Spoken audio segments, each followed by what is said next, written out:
Assalamualaikum warahmatullahi wabarakatuh. Perkenalkan, nama saya Dian Maulida dari kelas 1 AD4 Administrasi Bisnis dengan NIM 45220023. Jadi, saya akan membawakan materi dari mata kuliah Komunikasi Bisnis Dasar dengan judul materi Dasar-dasar Komunikasi. Terlebih dahulu saya akan membacakan indikator dari pembahasannya. Yang pertama yaitu ada definisi dari komunikasi, yang kedua unsur-unsur komunikasi, yang ketiga fungsi komunikasi, yang keempat syarat komunikasi, yang kelima manfaat komunikasi, yang keenam level komunikasi, dan yang terakhir kesimpulan. Jadi, saya masuk di definisi komunikasi. Apa itu komunikasi? Jadi komunikasi adalah proses di mana seseorang berusaha untuk mengirimkan atau memberikan pengertian pesan kepada orang lain melalui pesan simbolis. Kemudian saya masuk di unsur-unsur berkomunikasi. Unsur-unsur berkomunikasi itu yang pertama ada pengirim.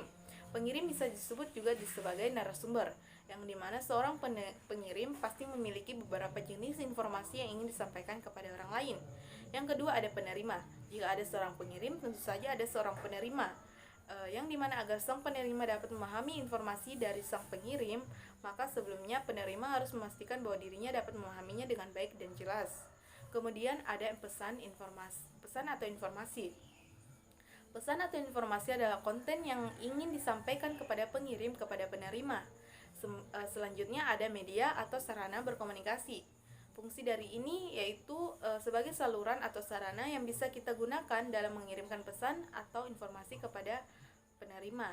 Yang terakhir ada umpan balik atau feedback, di mana sang penerima pun telah merespon pesan atau informasi tersebut dengan kalimat yang menunjukkan bahwa dirinya memahami pesan tersebut. Selanjutnya saya masuk di fungsi komunikasi. Fungsi komunikasi itu yang pertama ada kendali. Fungsi ini memberikan arti bahwa komunikasi berperan untuk mengendalikan perilaku dari orang lain. Yang kedua ada sebagai pengungkapan emosional. Komunikasi memiliki peran dalam mengungkapkan perasaan-perasaan kepada orang lain, baik itu senang, gembira, kecewa, tidak suka, dan lain sebagainya. Yang ketiga ada motivasi. Komunikasi memberikan motivasi melalui penjelasan yang dilakukan oleh para narasumber. Dan yang terakhir ada informasi. Informasi memberikan informasi yang diperlukan dari setiap individu dan kelompok dalam mengambil keputusan dengan meneruskan data guna mengenai dan menilai penilaian alternatif. Selanjutnya saya masuk di syarat-syarat berkomunikasi. Syarat berkomunikasi itu terdapat 6 poin. Yang pertama yaitu sumber, bahan dari penyampaian pesan untuk memperkuat pesan itu sendiri. Salah satu contohnya itu komunikasi adalah orang, buku, lembaga, dan masih banyak lagi contoh lainnya. Kemudian adalah komunikator. Seorang yang menyampaikan pesan dapat berupa yang sedang menulis atau berbicara, berupa kelompok orang ataupun organisasi, dan sebagainya. Kemudian ada komunikan, penerima pesan dalam komunikasi berupa seorang kelompok ataupun massa. Yang keempat ada pesan, yaitu pesan adalah keseluruhan hal atau informasi yang disampaikan oleh seorang komunikator. Selanjutnya ada saluran. Di sini saluran yaitu digunakan oleh komunikator untuk menyampaikan pesan. Saluran komunikasi terbagi menjadi beberapa bagian, yakni saluran formal atau resmi, dan saluran informal atau tidak resmi. Dan yang terakhir ada efek, hasil akhir dari suatu komunikasi yang sudah terjadi. Selanjutnya ada manfaat-manfaat dari berkomunikasi. Manfaat dari berkomunikasi yaitu memahami semua informasi yang dibutuhkan. Komunikasi dapat mempererat tali persaudaraan antar pribadi, golongan, kelompok, bangsa maupun negara. Dengan berkomunikasi, Anda bisa mengetahui kebijakan dan peraturan perundang-undangan. Serta komunikasi sangat penting bagi organisasi dalam melakukan serta menciptakan kerjasama yang baik. Kemudian saya masuk di level-level komunikasi. Level-level komunikasi ada 5 tahapan ya. Yang pertama yaitu interpersonal communication, yang dimana komunikasi intrapribadi yaitu komunikasi seseorang dengan dirinya sendiri. Communication with self. Tipe komunikasi interpribadi sama dengan proses berpikir, yaitu ketika seorang secara sadar atau sengaja mengirimkan informasi pada dirinya untuk menganalisis sebuah situasi dan mengambil sikap atau keputusan. Kemudian ada interpersonal communication. Komunikasi antar pribadi ini merujuk pada interaksi antara dua orang lazimnya. Jadi secara tatap muka, face to face, yang dimana tujuan komunikasi antar pribadi biasanya untuk berbagi share informasi, pendapat, gagasan, ide, ataupun sebagainya. Yang ketiga ada komunikasi transpersonal.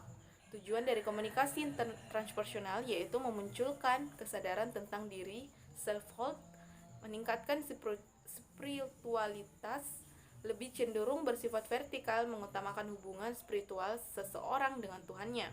Kemudian ada komunikasi small group, yaitu komunikasi yang terjadi dalam sebuah grup kecil yang tujuannya untuk menyampaikan informasi menjadi kebutuhan ketertarikan anggota kelompoknya. Dan yang terakhir ada komunikasi publik, di mana komunikasi publik sering disertakan dengan komunikasi massa, yaitu komunikasi melalui media massa. Kemudian saya akan masuk di model-model komunikasi.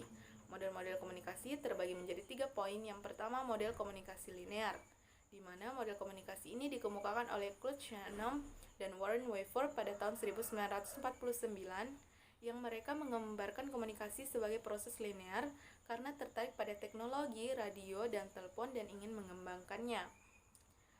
Model yang dapat menjelaskan bagaimana informasi melewati berbagai saluran channel. Yang kedua ada model interaksional. Model interaksional dikembangkan oleh Weber-Schramm pada tahun 1954 yang menekankan proses komunikasi dua arah antar komunikator. Dengan kata lain, komunikasi adalah dua arah dari pengirim dan penerima, dari penerima ke pengirim. Proses melingkar ini menunjukkan bahwa komunikasi selalu berlangsung. Dan terakhir itu ada model transaksional, di mana pengirim dan penerima pesan yang diperuntukkan terus di episode komunikasi. Komunikasi adalah proses kooperatif transaksional. Pengirim dan penerima sama-sama bertanggung jawab atas dampak dan efektivitas komunikasi terjadi. Kemudian selanjutnya ada saluran dan jenis komunikasi. Di sini ada dua ya, terbagi. Yang pertama yaitu komunikasi verbal, yaitu vocabulary, rhyming, intonasi suara, humor, singkat dan jelas serta timing. Yang kedua ada komunikasi nonverbal. Di sini bisa dilihat ekspresi wajah, kontak mata, sentuhan, postur tubuh dan gaya berjalan, sound, suara dan gerak isyarat. Di dalam komunikasi juga kita ada pedoman komunikasi yang baik. Apa itu pedoman komunikasi yang baik? Di antaranya yang pertama, teliti tujuan sebenarnya dalam setiap berkomunikasi, mempertimbangkan keadaan fisik dan fiksis orang lain dalam berkomunikasi, konsultasikan dengan berbagai pihak setiap proses manajemen mulai dari merencanakan sampai evaluasi, perhatikan tekanan nada, ekspresi wajah sesuai dengan isi pesan yang disampaikan, perhatikan konsentrasi dalam berkomunikasi, serta jadilah pendengar yang baik dalam berkomunikasi.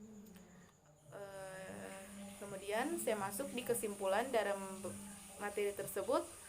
Yang pertama yaitu komunikasi dapat diartikan sebagai transfer informasi atau pesan dari pengirim pesan komunikator ke penerima pesan komunikan, dengan maksud bahwa proses tersebut bertujuan untuk mencapai saling pengertian.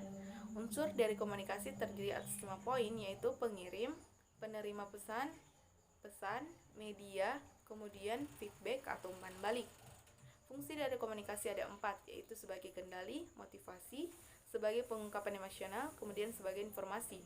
Manfaat berkomunikasi yakni sebagai berikut: memahami dan memahami semua informasi yang dibutuhkan. Komunikasi dapat mempererat persaudaraan baik antar pribadi, golongan, kelompok, bangsa maupun negara. Bisa mengetahui kebijakan dan peraturan perundang-undangan serta menciptakan kerjasama yang baik. Adapun level-level dalam berkomunikasi ada 5, yaitu interpersonal communication, komunikasi transpersonal, komunikasi small group, komunikasi publik. Model komunikasi ada 3, yaitu model interaksional, model komunikasi linear, model transaksional, serta saluran jenis komunikasi terdiri atas 2, yaitu verbal dan non-verbal. Itulah pembahasan materi dari materi dasar-dasar komunikasi. Kemudian terlebih dahulu sebelumnya saya akan membacakan kutipan motivasi dari Lemonius Snicket, yaitu kalau mau menunggu sampai siap, kita akan menghabiskan sisa hidup dengan hanya menunggu. Sekian dari saya, apabila ada salah-salah kata mohon dimaafkan. Wabillahi taufik walhidayah. Wassalamualaikum warahmatullahi wabarakatuh dan terima kasih.